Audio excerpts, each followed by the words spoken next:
Bonjour à tous, c'est Lady Bamba. Je crois qu'on ne voit pas bien pour l'éclairage, désolé. Donc j'ai décidé de faire une vidéo aujourd'hui qui se nomme en titre Le secret de la réussite. Et vous trouverez sûrement vous trouverez sûrement la partie la plus longue sur ma page Facebook, Lady Bamba. Mais aujourd'hui je tenais à vous donner un message et j'espère que ça va interpeller certains. Je suis convertie à l'islam, ça fait déjà 1 an. Mais j'ai préféré utiliser aujourd'hui un passage biblique qui va pouvoir, non pas pour exclure les autres personnes loin de là, mais je vous invite plutôt à concilier, à prendre connaissance un peu de ce que j'ai à vous partager aujourd'hui. Ceci étant dit, je ne suis pas un pasteur, donc vous le savez déjà, mais c'est ma propre constatation, c'est ma propre manière de voir les choses selon moi toujours. Alors aujourd'hui, le titre c'est La clé de la réussite. Toujours un exemple avec le passage biblique, lorsque j'étais chrétienne, je me suis posé la question, pourquoi est-ce que autant de chrétiens, autant de croyants vivent toujours dans le manque? Pourquoi est-ce que nous croyons en Dieu, nous donnons nos dîmes, nous aidons les gens plus que possible, mais nous vivons constamment dans le manque? Et j'espère que c'est Dieu qui m'a guidée, si je suis dans l'erreur en tout cas qui me redirige. S'il y a des pasteurs aussi qui sont contre mon point de vue, soyez libres et en toute humilité, je suis prête à accepter votre idée aussi. Mais c'est ma propre manière de voir les choses. Donc j'ai réalisé que en faisant la lecture, le Christ est venu sur la terre pour 3 raisons. Les 3 raisons, c'est les raisons que le diable utilise pour nous détruire. Donc il nous impose la maladie, la mort éternelle et la pauvreté, selon moi toujours, bien qu'il peut avoir autre chose. Donc il utilise la maladie, la mort éternelle et la pauvreté. Et lorsque le Christ est venu sur la croix, sur la terre ici même, il est venu pour ces 3 raisons-là. Et la Bible déclare qu'il aurait reçu 39 coups de meurtrissure. Et aujourd'hui, en faisant des recherches, j'ai réalisé que les spécialistes en médecine confirment qu'il y a 39 cas de maladies graves. Donc à cela, nous pouvons confirmer que le Christ a complété cette mission, bien évidemment. Donc de la mort éternelle, par son sang versé, nous avons eu le droit d'avoir la vie éternelle si nous croyons en lui, toujours bibliquement parlant, et la pauvreté. Donc le Christ s'est vu imposer une couronne de, j'ai oublié le nom, comment on appelle ça, c'était une humiliation contre sa parole qui se déclarait étant l'héritier, donc nous dérober de la pauvreté. Et ceux qui lisent aussi la Bible, on peut aller voir un peu plus loin dans Apocalypse, là où on annonce que vers la fin des temps, tous porteront la marque de la bête et que quiconque qui refuse sera privé de nourriture, de vêtements, de toit et quoi que ce soit. Donc c'est la pauvreté qui vient nous frapper. Alors à partir de là, je me suis posé la question, pourquoi est-ce que nous vivons dans le manque à ce niveau-là? Et j'ai réalisé que dans Éphésiens, un peu plus loin, vous irez chercher, je ne me rappelle plus trop c'est où.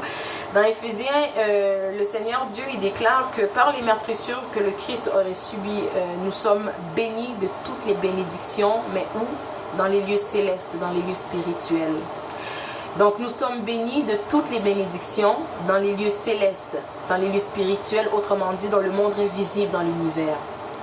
Donc il faut s'accrocher à la phrase « vous êtes bénis » et non « vous serez bénis à condition de ». Et je crois que Dieu est celui qui ne se rétracte pas de ses paroles. Et lorsqu'il dit la chose est faite et accomplie.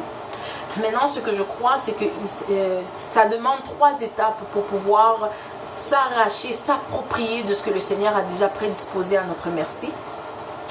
Donc ça demande selon moi toujours la pensée, la foi et bien entendu l'action. Vous allez me dire comment ça se fait l'action, la foi, la pensée, tout. Je vous explique selon moi toujours. Lorsqu'on prend un exemple dans la Bible où ce que Pierre aperçut un fantôme qui ressemblait à la caricature physique de Jésus-Christ, Pierre dit dans la Bible, Seigneur, Rabbi, si c'est toi, ordonne que je marche et je viens vers toi. Et aussitôt le Seigneur lui répondit, viens, marche. Donc Pierre marcha sur l'eau. Mais lorsque Pierre a commencé à marcher sur l'eau, il s'est rendu compte tout d'un coup qu'il y avait les vagues un peu trop élevées, le vent, la tempête et tout, et il a coulé dans l'eau. Et subitement, la Bible déclare qu'il s'écria à Jésus, Seigneur, sauve-moi, et promptement, aussi rapidement, il faut vraiment retenir les clés. Promptement, le Seigneur lui tendit la main et lui dit, homme de peu de foi, pourquoi as-tu douté? Et plus loin dans la Bible, on nous enseigne que mon peuple périt à cause de manque de connaissances. Mon peuple périt par cause de manque de connaissances, manque de savoir. Si on regarde bien, lorsque je parle de la pensée, la foi et l'action, c'est que Pierre vit un fantôme ressemblant à Jésus, hein, et il a pensé que c'était lui. Par la suite, il a manifesté la foi en disant « Seigneur, sauve-moi, si c'est toi, pardon, ordonne que je marche et je viendrai. » Donc la foi a été manifestée et lorsque le Seigneur a confirmé, il a appliqué la foi en action. Donc il a marché vers lui. Malheureusement, lorsque la Bible déclare qu'il s'est rendu compte des montagnes, pas des montagnes, mais des vents, les vagues et tout, ce sont les obstacles auxquels nous faisons face à la vie, à tous les jours, dans toute situation, toute circonstance. Nous faisons face à des obstacles dans la vie qui nous freinent et qui nous mènent à des doutes. Et la preuve, le Seigneur lui-même, il l'a dit à un verset plus tard dans la Bible, ou plus avancé, si aussi minuscule qu'un grain de sable, avions la foi, nous nous placerons devant les montagnes en lui ordonnant de se déplacer et celle-ci obéira. Si aussi minuscule qu'était notre foi, nous nous placerons devant une montagne, lui ordonnant de se déplacer et celle-ci obéira.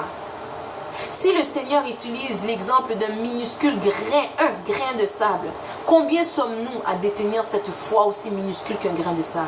Et lorsque le Seigneur nous parle que nous nous placerons devant une montagne. Montagne veut dire obstacle. Qui peut se placer devant une montagne et décrire ce qu'il voit du haut, du bas, de gauche à droite? Personne, car c'est un obstacle qui nous aveugle dans la vie. Alors je crois qu'il faut adopter une attitude dans la foi, dans la pensée, dans les actions, pour aller s'arracher, s'approprier ce que le Seigneur a donné, à libérer dans les lieux spirituels pour nous. Et je crois aussi que quand j'ai reçu ça, j'ai été très excitée de l'annoncer à ma famille. Et je me suis rendu compte que vraiment, lorsqu'on dit que Dieu est comme nous, on ne comprend pas. Mais là, j'ai compris, moi, selon moi toujours, que Dieu est vraiment comme nous. Un exemple, c'est que nous adoptons une attitude de mendiant devant Dieu alors qu'il a déjà prédisposé le nécessaire pour chacun d'entre nous. Lorsqu'une mère est enceinte, voilà qu'elle n'a même pas encore vu l'enfant à la naissance. Elle ne sait même pas à quoi que l'enfant va ressembler. Mais elle a déjà prédisposé le lit. Le berceau est déjà prêt. Les vêtements sont déjà classés. Les couches sont déjà prêtes. Lorsqu'une mère s'apprête à aller dormir, elle prépare la veille le lunch de son enfant. Elle sait que l'enfant se lève à une heure où elle a besoin de son céréale, de son déjeuner. Elle laissera déjà la boîte là, le bol de céréales tout prêt, le lait même disponible. Mais lorsque l'enfant se réveille, elle va vers la mère et lui dit « Maman, nourris-moi. Maman, j'ai faim, donne-moi.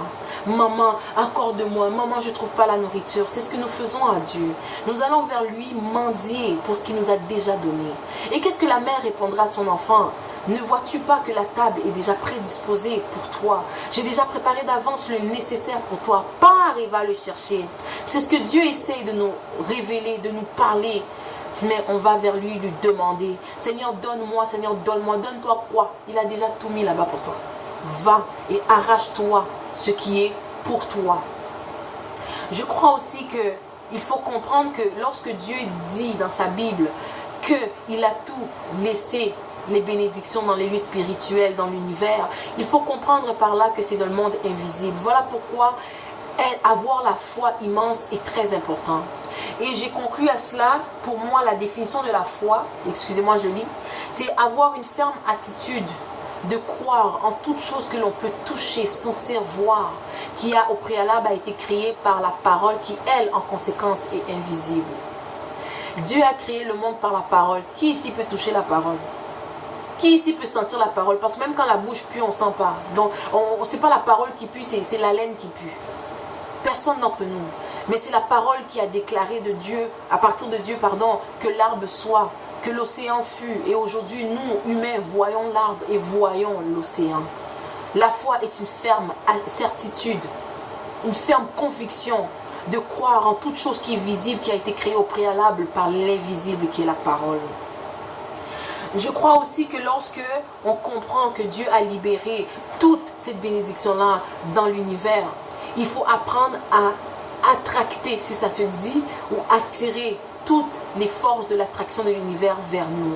Nous sommes capables de toutes choses. Nous sommes munis et équipés de toute bénédiction, tout pouvoir de réussir dans la vie.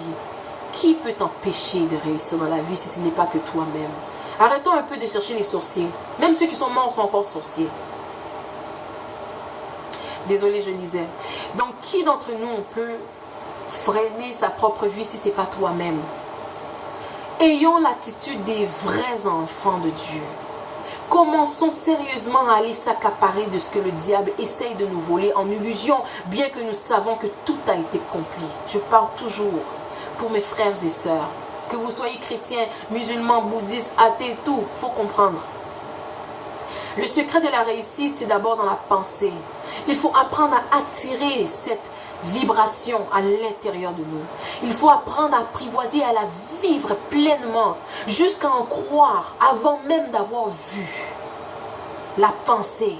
Lorsque nous pensons à une chose que nous voulons ardemment, lorsque nous la vivons, nous la ressentons, voire même jusqu'à en croire que c'est vrai, comme en anglais on dit fake it until you make it.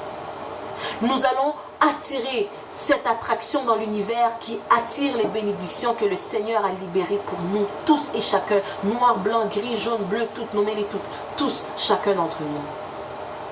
Vraiment, si je suis dans l'erreur, je rirai, mais ça se peut. Mais je doute fort, parce que personnellement, c'est ce que j'exerce dans ma vie, et sans vous mentir, excellent. Mes proches amis vous le diront, j'ai un slogan, j'ai fini toujours par avoir ce que je veux dans la vie. Parce que je l'épouse, je l'adopte, je la vis, je la ressens et elle vient toujours à jour. Parce que je mets la parole de Dieu en œuvre. Il faut croire en soi. Rien n'est impossible. Lorsque tu as un but dans la vie, avance et fonce. Ne laisse personne t'intoxiquer. Ne laisse personne te décourager. Car le commencement de ce rêve n'a pas été implanté par la grâce d'une personne, mais Dieu seul qui a mis ça en toi. Tous avons reçu des dons, chacun propre selon son type de personne, son comportement, son caractère, son être. Nous aurons à répondre de cela. Alors travaillons fort pour réussir dans la vie. Ne restons pas là à envier les gens qui ont réussi sous des suppositions qui touchent nécessairement la magie. Tu es capable de toutes choses. Tu es capable, tu possèdes toutes les merveilleuses choses dans la vie. Utilise-les. Guide-toi, force-toi et n'abandonne jamais. Mieux vaut pour toi de tomber de l'avant que de derrière. Car lorsque tu tombes de derrière, tu freines. La peur vient t'envahir tous tes sens. Tu recules et tu ne peux que voir ce qui s'est passé derrière, les échecs, les erreurs.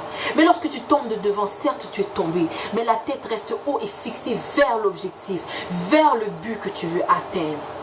Et apprenons à accepter l'échec, car l'échec selon moi, et c'est ce que Dieu permet pour que nous puissions être enseignés dans le but d'être meilleurs que hier, et encore mieux que demain. Apprenons à apprivoiser, qu'importe l'échec, si tu as échoué au niveau de l'éducation de tes enfants par exemple, enseigne-toi de cet échec afin que tu deviennes meilleure mère plus tard. Si c'est dans les relations, apprivoise l'échec pour que tu deviennes meilleure femme plus tard. Je vous laisse car la vidéo est trop longue. La suite est bien sûr sur Facebook. I love you all. Désolé du dérangement, il est très tard. Mais vous voyez, lorsque vous avez un but dans la vie, lorsque vous avez un projet, lorsque Dieu vous est appelé à faire quelque chose, il y a un temps où il ne faudra pas dormir car les idées viennent durant la nuit. Regardez-moi à cette heure-là, je vous parle. Lorsque Dieu t'appelle, apprends à dormir tard lorsque c'est demandé. Et apprends à te lever tôt. Car tous ceux qui ont réussi dans la vie n'ont pas réussi car ils ont commencé à midi, mais bien à 6 heures du matin.